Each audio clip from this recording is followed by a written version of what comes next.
तो रोज सकाळी आरशात बघायचा आणि स्वतःलाच म्हणायचा, तुझ्याकडून काहीच होणार नाही. ते शब्द हळूहळू त्याचं आयुष्यच बनून गेलं आणि एक दिवस तो खूप खचलाच. परत त्याने आरशात पाहिलं आणि पहिल्यांदा म्हणाला, तुझ्याकडून सगळं होऊ शकतं.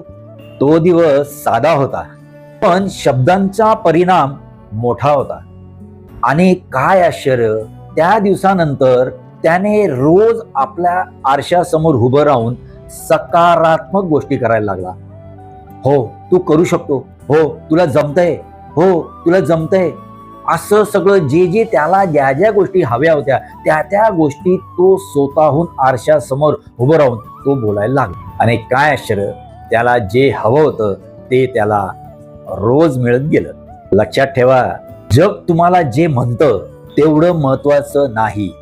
तुम्ही स्वतःला काय म्हणता ते तुमचं भविष्य ठरवतं.